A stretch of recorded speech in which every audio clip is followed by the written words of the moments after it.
तो स्टूडेंट्स, आज का जो टॉपिक है वो है ट्रांसक्रिप्शन।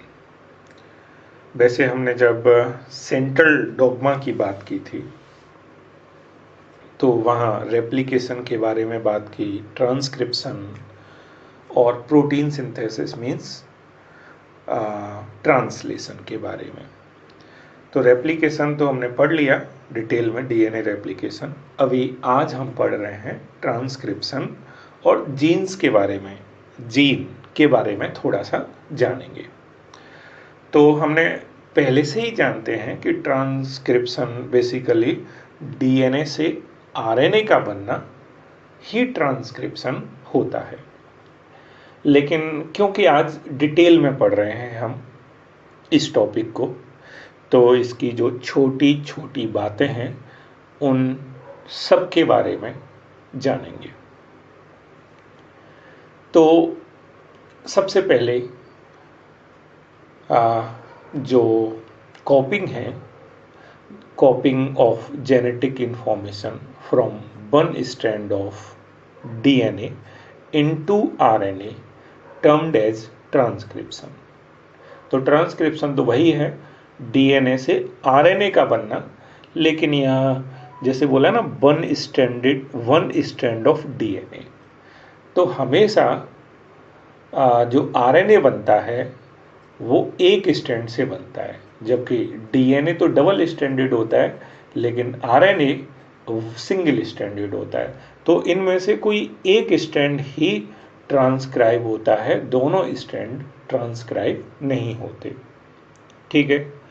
और ट्रांसक्रिप्शन के लिए भी वही रूल फॉलो होता है जो कि रेप्लिकेशन के लिए रूल फॉलो होता था, और वो रूल है रूल ऑफ कॉम्प्लीमेंटेरिटी या प्रिंसिपल ऑफ कॉम्प्लीमेंटेरिटी। अब वो प्रिंसिपल क्या है, वो रूल क्या है कॉम्प्लीमेंटेरिटी का, तो हम जानते ही हैं कि अगर जो जिस स्टैंड से ये कॉपी हो रहा है ना, जैसे मान लो ये डीएनए के दो स्टैंड हैं और इस वाले स्टैंड से ये कॉपी हो रहा है। अच्छा, अब कॉम्प्लीमेंट्रिटी रूल फॉलो होगा तो इसके अपोजिट इसमें सीक्वेंस आएगा। अगर यहाँ पर G है तो यहाँ पर जो आएगा बेस वो कौन सा आएगा, C। यहाँ पर अगर C है तो यहाँ क्या आने वाला है, G। और अगर यहाँ T है तो यहाँ क्या आने वाला है, A। लेकिन अगर यहाँ A है तो यहाँ क्या आएगा, क्योंकि ये आरएनए है और आरएनए में T तो आएगा नहीं, तो क्या आएगा, U। तो ये जो अपोजिट आ रहे हैं या कंप्लीमेंट्री बेस आ रहे हैं, तो इसी को बोलते हैं प्रिंसिपल ऑफ कॉम्प्लीमेंटेरिटी। और जिस स्ट्रैंड की वजह से ये हो रहा है कॉम्प्लीमेंट्री, तो उस स्टैंड को हम बोलते हैं टेम्पलेट स्टैंड। क्या बोलते हैं, टेम्पलेट स्टैंड। जैसे अगर ये डीएनए है और जहाँ भी ट्रांसक्रिप्शन होगा वहाँ पर ये ओपन हो जाएगा उसी रीजन में, है ना। वो जो हाइड्रोजन बॉन्ड में ब्रेक हो जाएंगे तो डबल डबल सिंगल स्टैंड हो जाएगा। अब यहाँ पर ये वाला जो स्टैंड है, ये डीएनए का जो स्टैंड है, अगर इससे ये ट्रांसक्राइब हो रहा है तो ये वाला स्टैंड होगा टेम्पलेट स्टैंड, और इससे ट्रांसक्राइब नहीं हो रहा तो इस वाले स्टैंड को बोलेंगे कोडिंग स्टैंड। कोडिंग क्यों बोलेंगे, इसलिए क्योंकि इसके ये अपोजिट हुआ और ये वाला भी अपोजिट है टेम्पलेट वाले के, तो फिर इसकी जो सीक्वेंस है और इसका जो सीक्वेंस है वो सेम है, तो हम इस स्टैंड को कोडिंग स्टैंड बोलेंगे। ठीक है। बहरहाल हमने प्रिंसिपल ऑफ कॉम्प्लीमेंटरिटी के बारे में बात की। थायमीन यूरेसिल जानते हैं, डीएनए में थायमीन और जबकि आरएनए में यूरेसिल। और जो कि हमने पहले से ही पढ़ा है कि केवल एक स्ट्रैंड का एक खास सेगमेंट ही ट्रांसक्राइब होता है। पूरा डीएनए के दोनों स्ट्रैंड नहीं होते। पहली बात तो एक कोई स्ट्रैंड दोनों में से, और उस एक में से भी कोई एक पार्ट है ना, part of DNA strand transcribe into RNA.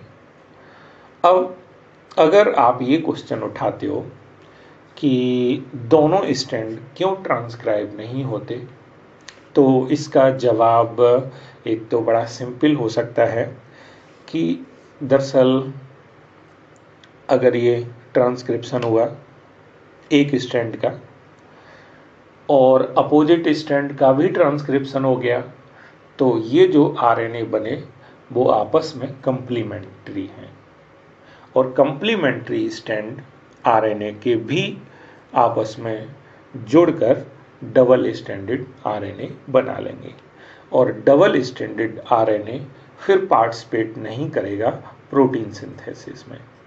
ठीक है, तो आरएनए हम बना क्यों रहे थे? जिससे प्रोटीन बन सके, और ये डबल स्ट्रैंडेड बन गया तो आगे ये प्रोटीन सिंथेसिस ही नहीं कर सकता, है ना। तो फिर ये सब बेकार हो गया, है ना, कम्बरसम प्रोसेस हो गया, बेकार प्रोसेस हो गया। ठीक है, दूसरा एक और तर्क है कि अगर ये दोनों वही जुड़ते नहीं हैं, तो भी जब प्रोटीन सिंथेसिस मतलब सिंगल स्टैंड दोनों बन गए और जो कि आपस में कंप्लीमेंट्री है, आगे की जो प्रोसेसिंग होगी प्रोटीन बनाने वाली, उस समय इनमें कॉम्प्लिकेशंस आएंगे, क्योंकि दोनों एक दूसरे से कॉम्प्लीमेंट्री हैं, और प्रोटीन सिंथेसिस के दौरान इनको ज़रूरतें होंगी, है ना। वो तो प्रोटीन सिंथेसिस पढ़ेंगे तो ये चीज़ ज़्यादा क्लियर होगी बेसिकली, है ना। तो हम अब नेक्स्ट टॉपिक की बात करेंगे जो है ट्रांसक्रिप्शन यूनिट। ट्रांसक्रिप्शन यूनिट क्या होता है? तो इस फोटो को देखो आप, यहाँ हमें कुछ दिखाई दे रहा है प्रमोटर, कुछ दिखाई दे रहा है स्ट्रक्चरल जीन, और ये दिखाई दे रहा है टर्मिनेटर। इनको मत देखो, बहरहाल ये डीएनए का एक सेगमेंट है। तो वो डीएनए का सेगमेंट जो आरएनए को कोड करता हो, है ना, ये आरएनए को प्रोड्यूस कर सके, आरएनए मॉलिक्यूल को प्रोड्यूस कर सके, सिंगल आरएनए मॉलिक्यूल को, तो उस डीएनए को उस डीएनए के न्यूक्लियोटाइड सीक्वेंस को ही दरअसल हम क्या बोलेंगे?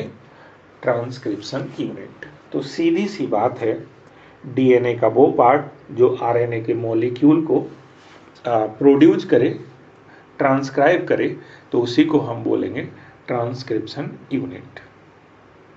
Nucleotide sequence of nucleotide in DNA that codes for single RNA molecule along with the sequences necessary for its transcription normally contains a promoter and RNA coding sequence। तो जो transcription unit है इसकी characteristic होती है कि इसमें 3 part होते हैं, 3 रीजन, प्रमोटर, स्ट्रक्चरल जीन और टर्मिनेटर।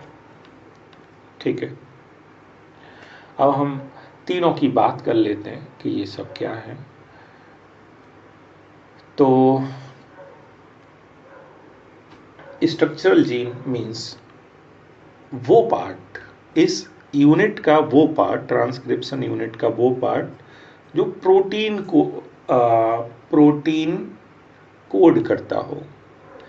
मीन्स आरएनए बनाएगा, और आरएनए कौन सा वाला? एमआरएनए, और बाद में यही प्रोटीन बनाएगा आरएनए। ठीक है, तो जिसमें प्रोटीन की कोडिंग होती है उस पार्ट को हम बोलते हैं स्ट्रक्चरल जीन। ट्रांसक्रिप्शन यूनिट के उस पार्ट को बोलते हैं स्ट्रक्चरल जीन। ठीक है। अब इसमें दो स्टैंड होते हैं।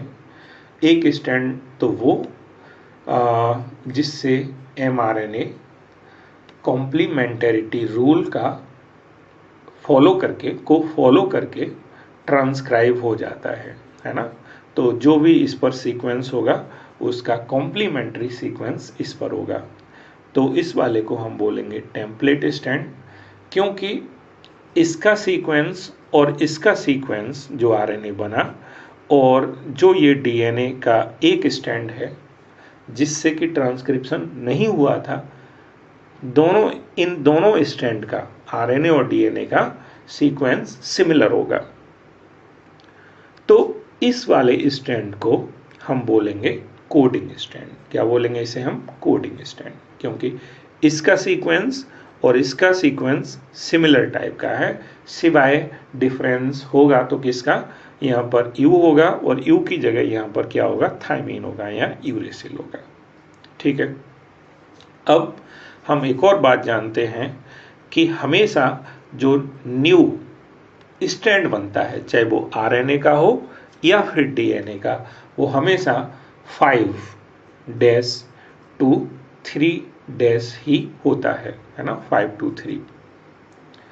तो फिर टेम्पलेट स्टैंड की जो पोलैरिटी होगी वो क्या होगी, 3 to 5 होगी, और जबकि कोडिंग स्टैंड की पोलैरिटी क्या होगी, 5 to 3 होगी। इस हिसाब से अगर हम कोडिंग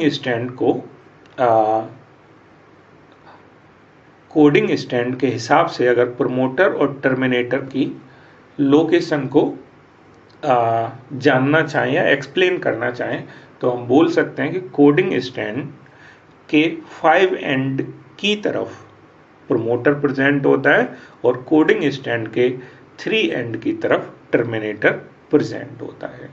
ठीक है। एक होता है ना अप स्ट्रीम और डाउन स्ट्रीम, ऊपर की तरफ और नीचे की तरफ। तो कोडिंग स्टैंड के अप स्ट्रीम में तो प्रेजेंट होता है प्रमोटर और कोडिंग स्टैंड के डाउन स्ट्रीम में प्रेजेंट होता है टर्मिनेटर। ठीक है। तो ये क्या लिखा है एक बार देख लेते हैं। हाँ, एक चीज और है इसी में, सेंस और एंटी सेंस की बात है। जैसे कि हमने देखा अभी टेम्पलेट से ट्रांसक्राइब हुआ mRNA, और mRNA और कोडिंग स्टैंड का सीक्वेंस कैसा था, सिमिलर था। तो हम कोडिंग स्टैंड को बोल सकते हैं सेंस स्टैंड। क्या बोल सकते हैं, सेंस स्टैंड। और इस टेम्पलेट स्टैंड को हम बोलेंगे एंटी सेंस स्टैंड। ओके, क्या बोलेंगे, एंटी सेंस स्टैंड। ठीक। तो structural gene means gene is a gene that code for protein product other than a regulatory factor. It contain 2 strands, template stand और दूसरा है कोडिंग स्टैंड।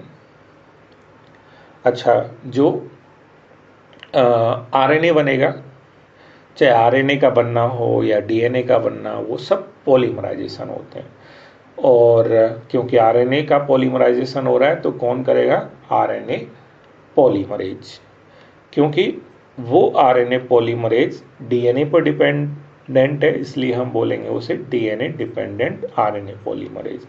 क्योंकि यहाँ जो टेम्पलेट है वो कौन है, डीएनए है, इसलिए हम बोलेंगे डीएनए डिपेंडेंट आरएनए पॉलीमरेज। और वो कैटलाइज करता है, पॉलीमराइज करता है आरएनए को, और हमेशा जो भी पॉलीमराइजेशन होता है, चाहे वो डीएनए का हो आरएनए का हो, वो 5 to 3 डायरेक्शन में ही होता है। लेकिन उस स्टैंड की मीन्स टेम्पलेट स्टैंड की जो पोलैरिटी होगी वो तो 3 to 5 होगी, है ना। लेकिन जो पॉलीमराइजेशन हो रहा है नए स्टैंड का, आरएनए वाले का, वो तो होगा 5 to 3 डायरेक्शन में।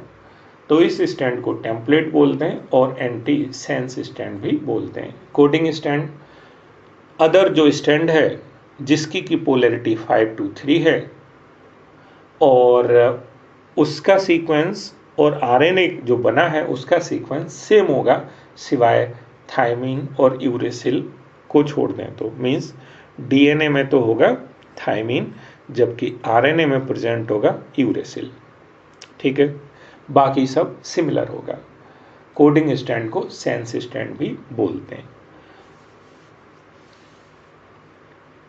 अगर हम एक एग्जाम्पल देखें इसका, तो जैसे एनसीईआरटी में ही दे रखा है और पूछा है कि एमआरएनए बनाओ और उसका क्या सीक्वेंस होगा। ठीक है, तो उस एमआरएनए का ये सीक्वेंस होने वाला है।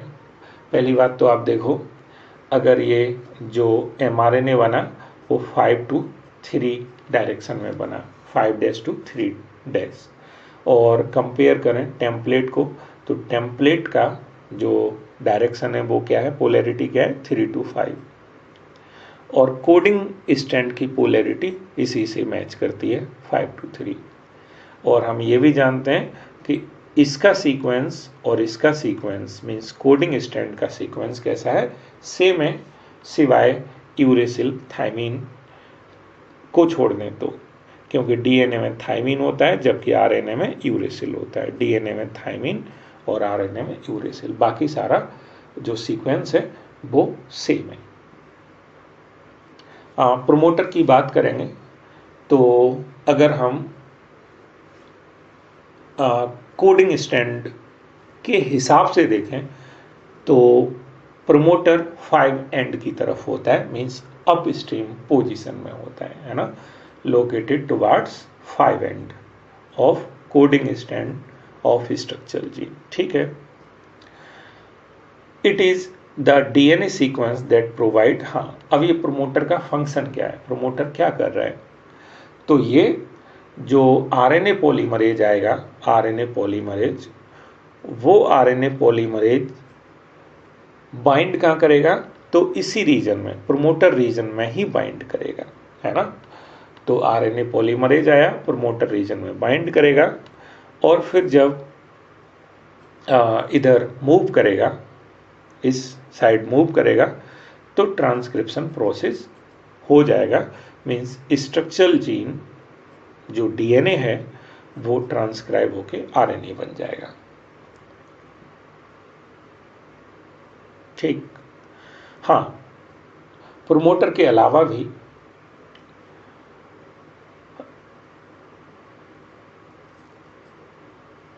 there are additional regulatory sequences that may be present further upstream or downstream to the promoter। वैसे तो ये बात बाद में इसी चैप्टर के एक टॉपिक में आने वाली है, वहाँ जहाँ रेगुलेशन ऑफ जीन करके एक टॉपिक है, जीन रेगुलेशन, वहाँ ये आएगी। तो ये फोटो उसी टॉपिक से है, जीन रेगुलेशन से, आप देख सकते हो। तो देखो, ये तो स्ट्रक्चरल जीन है, ये स्ट्रक्चरल जीन, ठीक है। पॉलीसिस्टोनिक है, पॉलीसिस्टोनिक क्या होता है वो अभी अभी आएगा जस्ट।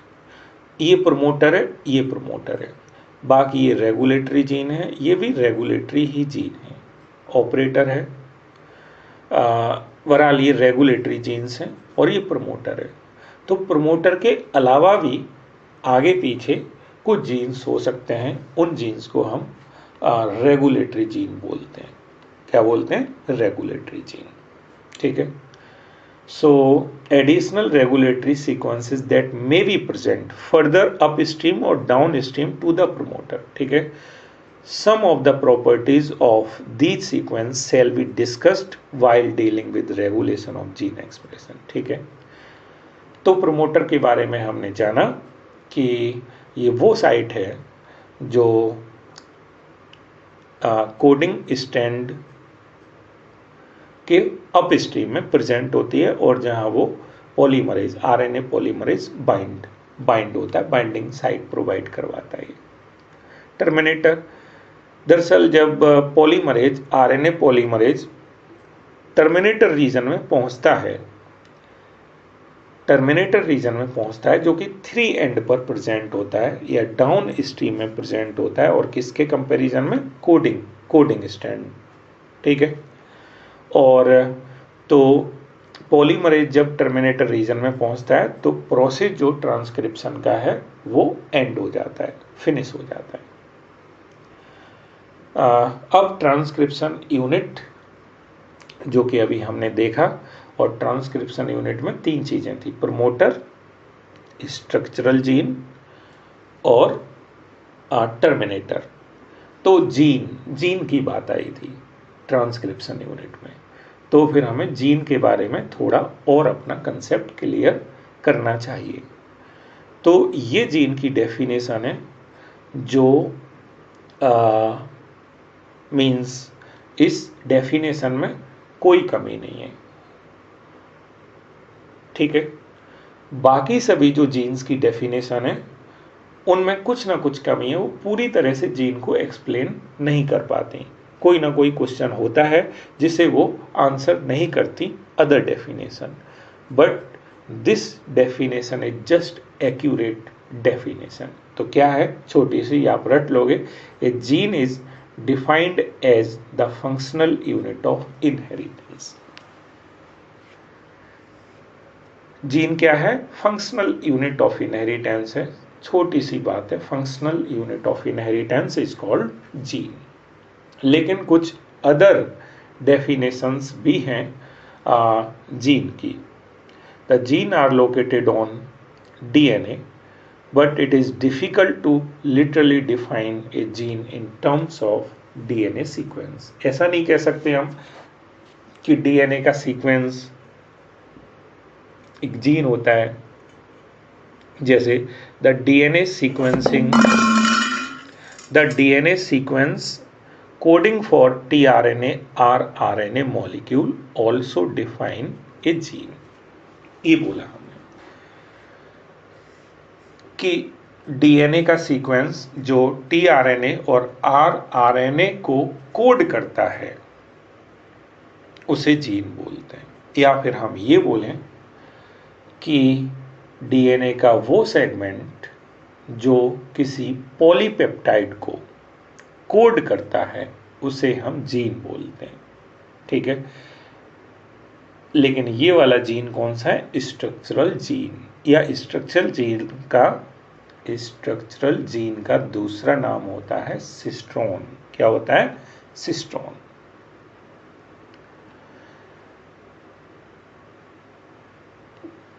अब ये जो सिस्ट्रोन है या स्ट्रक्चरल जीन है वो हो सकता है पॉलीसिस्टोनिक या मोनोसिस्टोनिक। सिस्ट्रोन का मतलब स्ट्रक्चरल जीन, और स्ट्रक्चरल जीन कौन सा होता है, जो प्रोटीन को कोड करता है, पॉलीपेप्टाइड को कोड करता है, उसे बोलते हैं स्ट्रक्चरल जीन, या सिस्ट्रोन भी बोल सकते हैं, सिस्ट्रोन, ठीक। तो ये पॉलीसिस्टोनिक और मोनोसिस्टोनिक क्या है, तो अभी हमने बात की थी, इसमें ये तो प्रमोटर या इस पूरे हिस्से को हम रेगुलेटरी जीन बोलते हैं और इस वाले हिस्से को बोलते हैं स्ट्रक्चरल जीन। और ये प्रोकैरियोट का जीन है, प्रोकैरियोट का। तो इस जीन, ये जो स्ट्रक्चरल जीन है, दरअसल 3 प्रोटीन को कोड कर रहा है, 3 प्रोटीन्स को, परमीएज, ट्रांसएसिटाइलेज और बीटा गैलेक्टोसाइडेज। तो एक स्ट्रक्चरल जीन जो 3 पॉलीपेप्टाइड को कोड कर रहा है, या ये कहो कि एक से ज़्यादा पॉलीपेप्टाइड को कोड कर रहा है, एक से ज़्यादा प्रोटीन को कोड कर रहा है, तो ऐसे स्ट्रक्चरल जीन को या सिस्ट्रॉन को हम बोलते हैं पॉलीसिस्टोनिक जीन, ठीक है, पॉलीसिस्टोनिक स्ट्रक्चरल जीन, जो कि प्रेजेंट किस में होता है, बैक्टीरिया में, प्रोकैरियोट्स में। जबकि जो मोनोसिस्टोनिक होता है, मीन्स वो सिस्टोन या वो स्ट्रक्चरल जीन जो केवल एक प्रोटीन को कोड करता है, उसे हम बोलते हैं मोनोसिस्टोनिक। अगर हम अच्छा, यूकैरियोट में होता है, ये तो समझते ही हो, ये वाला प्रोकैरियोट में होता है। In eukaryotes monocistronic structural gene have interrupted coding sequences. अभी इसी टॉपिक में ट्रांसक्रिप्शन वाले में ये आने वाला है। तो अभी तो बस ये डीएनए है और डीएनए से ट्रांसक्रिप्शन होके ये आरएनए बन गया, ठीक है। लेकिन आरएनए जो शुरू में बना, उस शुरू वाले आरएनए में हमें ये स्ट्रक्चर दिखाई दे रहा है, ये सेगमेंट दिखाई दे रहा है, रेड टाइप का, येलो टाइप का, रेड येलो टाइप का, और येलो वाले पर नाम लिखा है एक्सॉन और रेड वाले पर नाम लिखा है इंट्रॉन, ठीक है। यहाँ जब देख रहे हैं तो धीरे धीरे रेड वाला हिस्सा गायब हो रहा है, मतलब इंट्रॉन गायब हो रहा है, और बाद में देखा तो केवल येलो बचा है, मीन्स एक्सॉन एक्सॉन बचा है। तो ये जो एमआरएनए है, अभी सिर्फ इसमें क्या बचा, एमआरएनए बचा, मीन्स एक्सॉन बचा। इस एमआरएनए में क्या बचा, एक्सॉन बचा, और फिर इसी का प्रोटीन सिंथेसिस हो जाएगा, इस एमआरएनए की मदद से ही प्रोटीन बन जाएगा। तो जो डीएनए था, क्या वो पूरी तरह से ट्रांसक्राइब होके इधर पहुंचा? नहीं, दरअसल उसके कुछ पार्ट यहाँ पहुंचे, कुछ पार्ट जो बीच बीच में शायद सही नहीं थे, काम के नहीं थे, वो काट के हटा दिए गए। तो ये जो जीन था, जीन में बीच में इंटरप्शंस प्रेजेंट थे इंट्रॉन के रूप में, है ना। तो हम, क्योंकि ये यूकैरियोट में होता है, इस टाइप की कंडीशन यूकैरियोट में होती है, ठीक है। तो एक तो ये यूकैरियोट का ये जो जीन है, स्ट्रक्चरल जीन, वो एक प्रोटीन को कोड करता है, लेकिन ये नाम तो हुआ मोनोसिस्टोनिक, लेकिन ये मोनोसिस्टोनिक जीन कैसा होता है, इंटरप्टेड होता है। तो ये आप याद रखोगे। तो the genes in eukaryote are split, the coding sequences or expressed sequences are defined as exons. Exons are said to be those sequences that appear in mature processed RNA. Finally तो यही वाले बचे थे। The exons are interrupted by introns, ठीक है। Introns और intervening sequences do not appear in mature processed RNA. Finally exon बचे थे, इंट्रॉन नहीं, तो यही बात कही गई है। तो the split gene arrangement further complicates the definition of gene in terms of DNA. तो अगर हम ये बोले कि डीएनए का सेगमेंट जीन होता है, तो मोनोसिस्टोनिक में जो इंटरप्टेड जीन होता है, इस बात के हिसाब से, इसके हिसाब से भी ये डेफिनेशन बड़ी कॉम्प्लिकेट हो जाती है, या ये कहो कि पूरी तरह से एक्सप्लेन नहीं कर पाती, कुछ ना कुछ इसमें अधूरापन रह जाता है। इसलिए डीएनए के टर्म्स में जीन को डिफाइन नहीं करना चाहिए कभी भी, वही डिफाइन करना चाहिए जो हमने अभी डेफिनेशन पढ़ी थी कि gene is defined as functional unit of inheritance.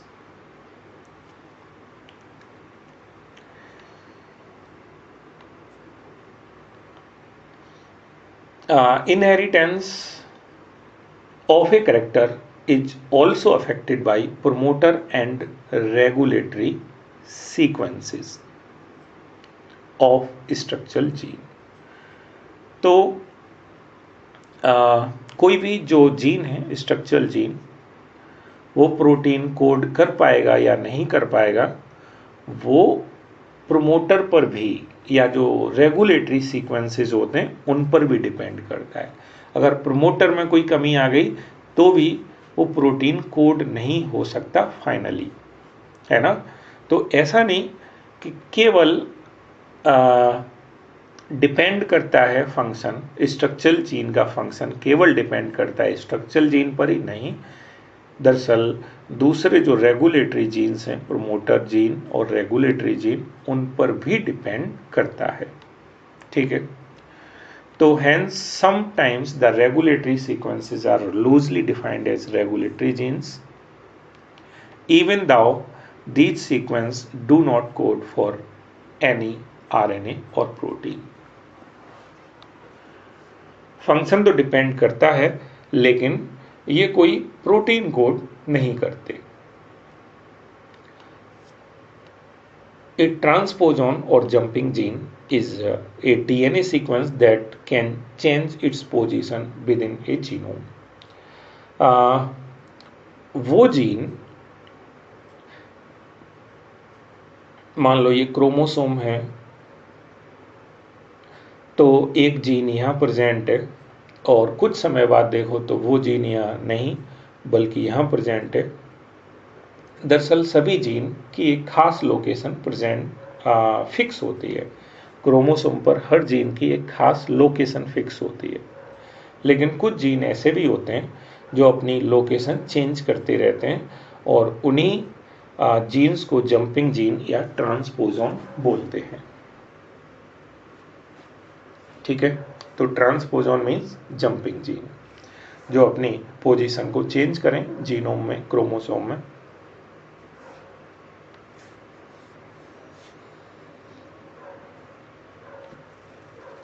RNA के टाइप तो हम जानते हैं किस किस टाइप के आरएनए, तो मैसेंजर आरएनए, ट्रांसफर आरएनए और राइबोसोमल आरएनए। प्रोटीन सिंथेसिस के टाइम पर ये वाला आरएनए टेम्पलेट प्रोवाइड करवाता है, जबकि जो टीआरएनए है वो जेनेटिक कोड को रीड करता है और अमीनो एसिड प्रोटीन सिंथेसिस की साइट पर लेके आता है। जेनेटिक कोड क्या है? तो जेनेटिक कोड हम अभी इतना ही समझ सकते हैं कि जो एमआरएनए आया सीक्वेंस लेके, अब उसमें जो सीक्वेंस लिखा है, जो उसमें कोड लिखा है, उस कोड के हिसाब से कौन सा अमीनो एसिड इससे अटैच होना चाहिए, तो ये अमीनो एसिड एमआरएनए के इस कोड को नहीं पढ़ सकता, लेकिन यहाँ टीआरएनए वो काम करता है। टीआरएनए इस एमआरएनए के इस कोड को, या कहो कोडॉन को, कोडॉन ये बाद में पढ़ेंगे डिटेल में, बहरहाल इस कोड को भी पढ़ सकता है और इस कोड के हिसाब से कौन सा अमीनो एसिड आना चाहिए उसको भी पकड़ के लाता है। तो ये दोनों काम टीआरएनए के हैं, इसीलिए इसे अडप्टर मॉलिक्यूल भी बोलते हैं। जैसा कि आप जानते हो, अडप्टर आपने सुनाई है, जैसे फ़ोन है और आपका फ़ोन को डीसी चाहिए करंट, जबकि आपके हाउस में सप्लाई है एसी, तो अब ये दोनों कंपेटिबल नहीं है। बीच में जो अडेप्टर होता है वो कंपेटिबल बना देता है ना, आपकी सप्लाई को कंपेटिबल बना देता है डिवाइस के। तो वैसा ही है कि जो अमीनो एसिड है वो नहीं पढ़ सकता, लेकिन टीआरएनए अमीनो एसिड को भी रिकॉग्नाइज कर सकता है और इस कोडॉन को भी पढ़ सकता है। ठीक है, राइबोसोम बना होता है आरएनए का, और जो राइबोसोम में आरएनए प्रेजेंट होता है उसे बोलते हैं राइबोसोमल आरएनए। और इसका फंक्शन होता है प्रोटीन सिंथेसिस के दौरान, ये प्रोटीन सिंथेसिस के प्रोसेस को कैटलाइज करता है ना, क्या करता है? कैटलाइज करता है। तो इसका नाम, इसका जो रोल है वो कैटालिटिक रोल है। बाकी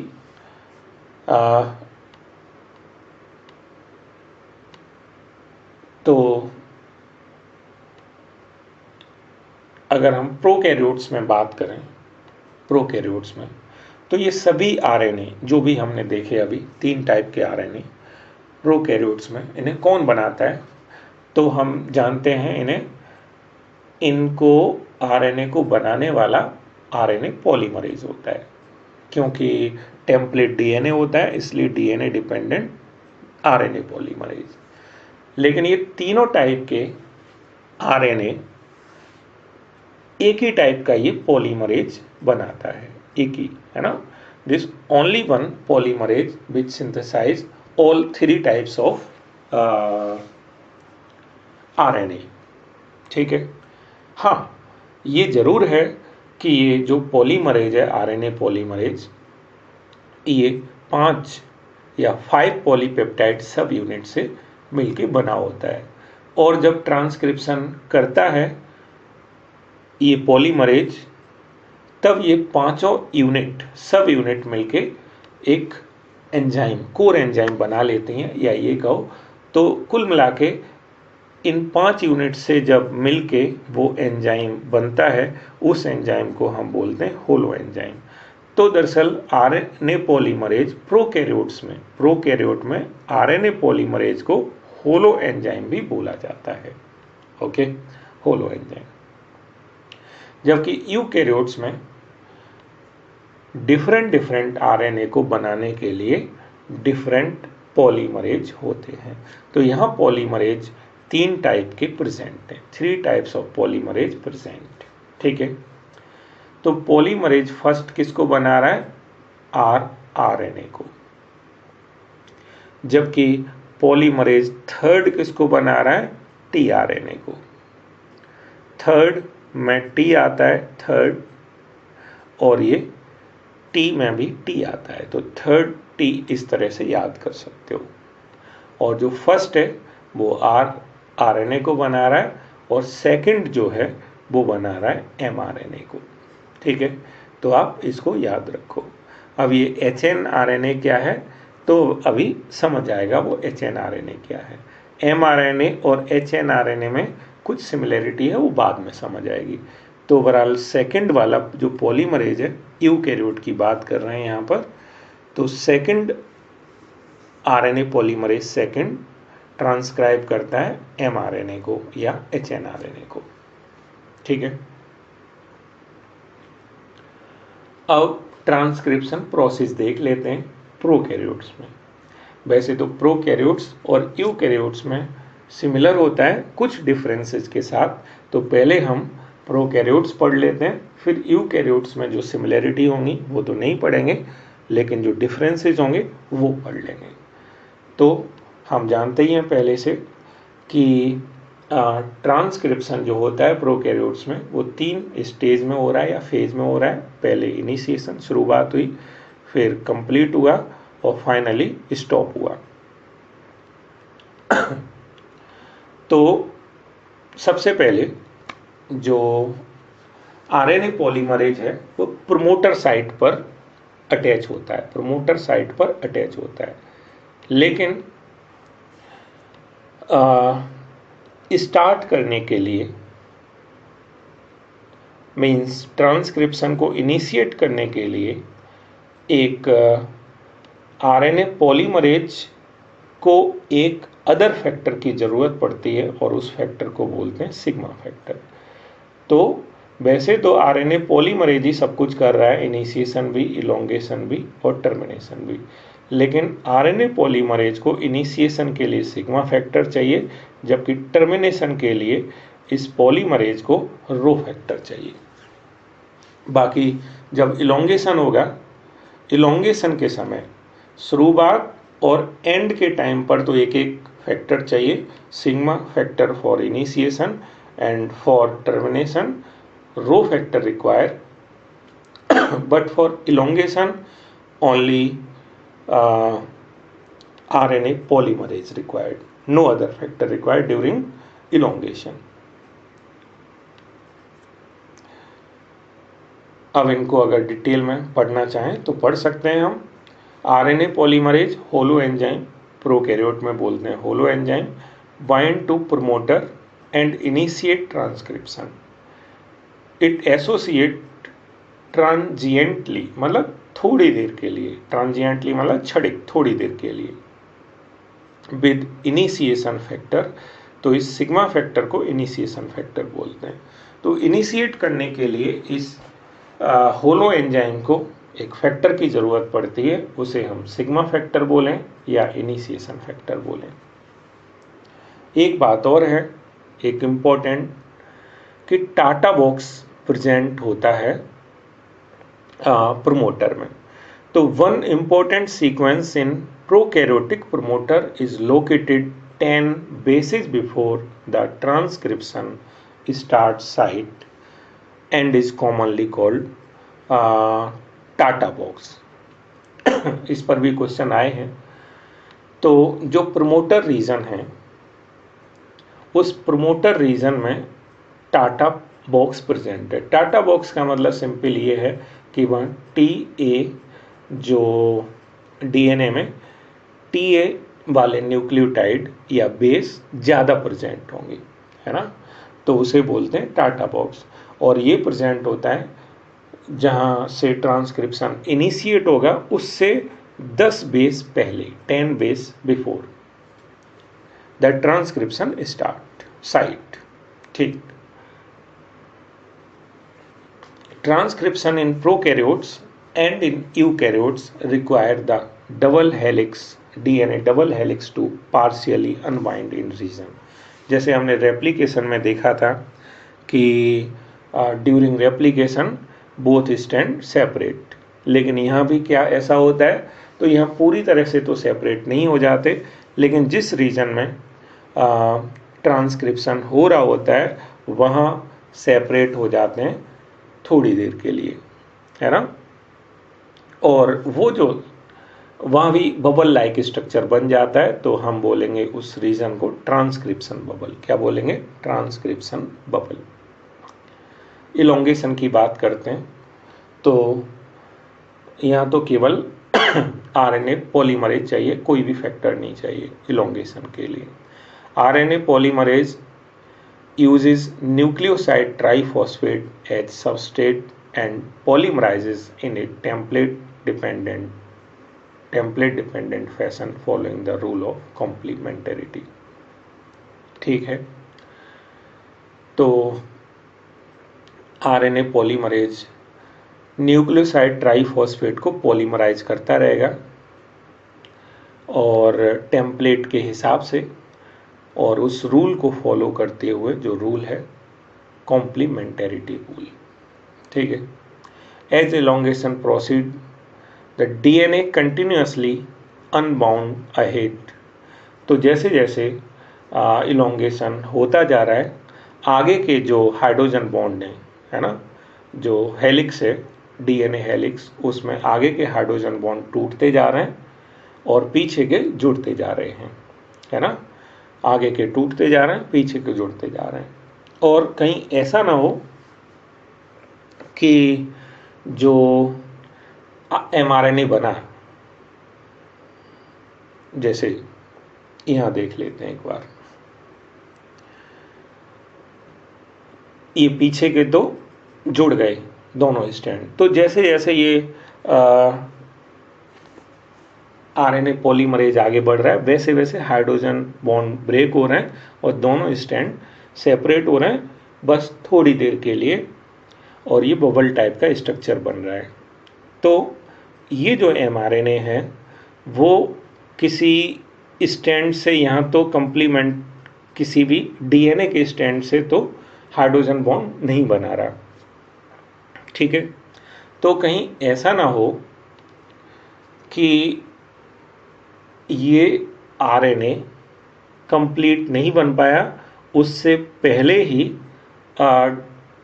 डिसअटैच हो गया इससे, है ना। तो डिसअटैच नहीं होता, बल्कि इसको मजबूती से ये एंजाइम इसको बाइंड करके रखता है। एंजाइम जुड़ा रहता है टेम्पलेट से और इसको भी बाइंड करके रखता है, कि इसको mRNA को लास्ट तक। ठीक है। तो वही बोला है कि the base pairing between DNA RNA not stable enough maintain stability of mRNA synthesis component. तो DNA और RNA के बीच में तो स्टेबल या बेस पेयरिंग नहीं होती, बेस पेयरिंग नहीं होती। तो RNA को कौन स्टेबिलिटी देता है? तो RNA को स्टेबिलिटी देता है कौन? तो enzyme RNA polymerase act as stable linker between DNA template and the newly forming RNA stand to ensure that elongation is not interrupted prematurely.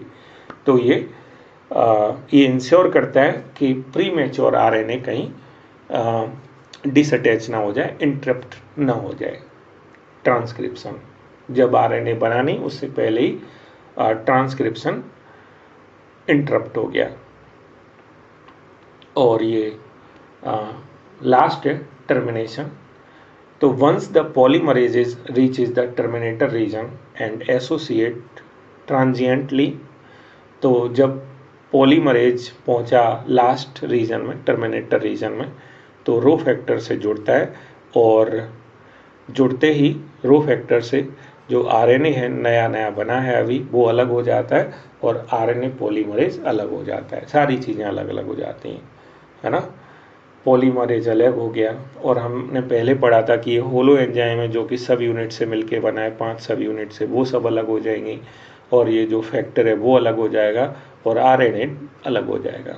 और हम जानते हैं कि बैक्टीरिया में तो वहीं डीएनए होता है और ऐसा तो है नहीं कि डीएनए के ऊपर कोई न्यूक्लियर मेम्ब्रेन है, तो वहाँ ऐसा भी है कि एक तरफ डीएनए से आरएनए बन रहा है और दूसरी तरफ इधर जो पहले से बन चुका है एंड आरएनए का, उसमें प्रोटीन सिंथेसिस स्टार्ट हो गई। तो ऐसा भी हो सकता है कि इधर ट्रांसक्रिप्शन भी स्टार्ट हो और इसमें ट्रांसलेशन भी स्टार्ट हो गई, जब तक ये पूरी तरह से ट्रांसक्राइब हुआ नहीं उससे पहले ही। मतलब एमआरएनए अभी पूरी तरह से बन नहीं पाया, एक एंड पर ट्रांसलेशन भी स्टार्ट हो गई।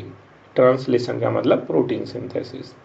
इन bacteria since mRNA does not require any processing to become active, and also since transcription and translation take place in the same compartment। ये प्रोसेसिंग वाली बात क्या है तो वो अभी पता चलेगी जब हम यूकैरियोट का ट्रांसक्रिप्शन पढ़ेंगे। यूकैरियोट के ट्रांसक्रिप्शन में प्रोसेसिंग भी होती है, मीन्स ये ट्रांसक्रिप्शन हो गया उसके बाद प्रोसेसिंग भी होती है, लेकिन यहाँ नहीं होती प्रोकैरियोट्स में। साथ ही साथ यहाँ ट्रांसक्रिप्शन ट्रांसलेशन एक ही साथ हो सकता है, क्योंकि यहाँ ऐसा तो है नहीं कि ट्रांसक्रिप्शन न्यूक्लियस में चल रहा है और ट्रांसलेशन साइटोप्लाज्म में चलेगा जैसा कि यूकैरियोट में होता है। ठीक है। Many times the translation can being much before the mRNA is fully transcribed. ठीक है, ओके। अब यूकैरियोट में देख लेते हैं तो सेम है, इनिशिएशन, इलोंगेशन, टर्मिनेशन सेम है प्रोकैरियोट। कुछ डिफरेंसेस हैं या कॉम्प्लिकेशंस हैं, वही हम देख लेते हैं। और कॉम्प्लिकेशन हम 3 वर्ड में कह सकते हैं। एक तो कैपिंग होता है एक्स्ट्रा, एक टेलिंग होता है एक्स्ट्रा और एक स्प्लिसिंग होता है एक्स्ट्रा। ठीक है। टेलिंग का मतलब है जो आरएनए के 5 एंड पर कुछ अटैच होना और 3 एंड पर कुछ अटैच होना, इसे बोलेंगे टेलिंग। और ये इंट्रॉन्स का निकलना, कट कट के गायब हो जाना, इसको बोलते हैं स्प्लिसिंग। तो ये कॉम्प्लिकेशंस हैं, ये कुछ डिफरेंसेस हैं जो यूकैरियोट्स में होते हैं लेकिन प्रोकैरियोट में नहीं होते। ठीक है। अब देख लेते हैं। देखो शुरू में जो ये बना था आरएनए, इस वाले आरएनए को बोलते हैं एचएनआरएनए। ठीक है, एचएनआरएनए, हेट्रोन्यूक्लियर आरएनए। लेकिन जब इसकी पूरी तरह से प्रोसेसिंग हो गई, प्रोसेसिंग में 1, 2, 3, ये 3 टाइप की प्रोसेसिंग के बाद जो ये बन गया, इसको बोलते हैं एमआरएनए। ठीक है। तो fully processed hnRNA called mRNA, fully processed hnRNA called mRNA. ठीक है। तो बोला है कि the primary transcripts hnRNA contain both the exon and introns and are non functional, means एचएनआरए HNRNA में एक्सॉन भी होता है, इंट्रॉन भी होता है। एक्सॉन काम का है, इंट्रॉन बिना काम का, ये हमने देख लिया। दोनों प्रेजेंट होते हैं। जो काम नहीं करता मीन्स जो शुरू में बना है HNRNA, ये फंक्शनल नहीं है, नॉन फंक्शनल है ये। तो फिर इसकी क्या होनी चाहिए? प्रोसेसिंग होनी चाहिए। So it is subject to process.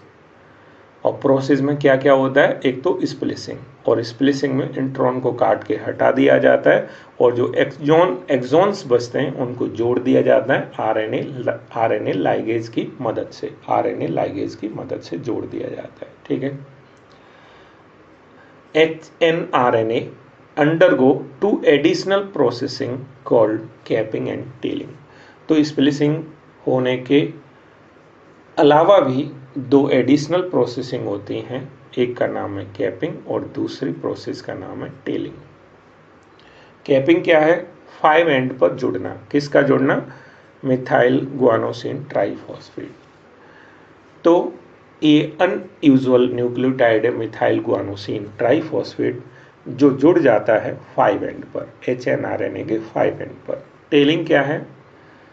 तो इसमें दरअसल 3 एंड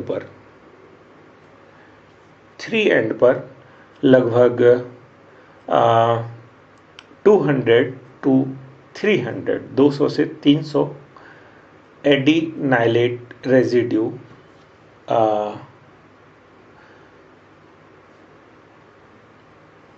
अटैच ऑन 3 एंड।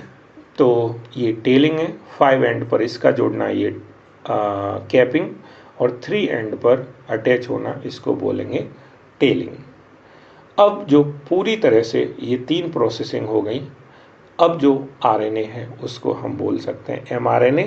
और ये जो प्रोसेस था, अब तक यूकैरियोट की बात कर रहे थे, तो यूकैरियोट में जो प्रोसेस हुआ था, चाहे वो इनिशिएशन हो या इलोंगेशन हो, टर्मिनेशन हो, और उसके बाद की जो ये प्रोसेसिंग थी वो सब न्यूक्लियस में हुई थी। और अब फुल्ली प्रोसेस्ड HNRNA, जिसको कि हम mRNA बोल रहे हैं, अब ट्रांसपोर्ट होके आ जाता है साइटोप्लाज्म में, जहां उसकी होगी ट्रांसलेशन, मीन्स जहां होगी प्रोटीन सिंथेसिस उस mRNA की मदद से, जो हम अगले लेक्चर में पढ़ने वाले हैं। ठीक है।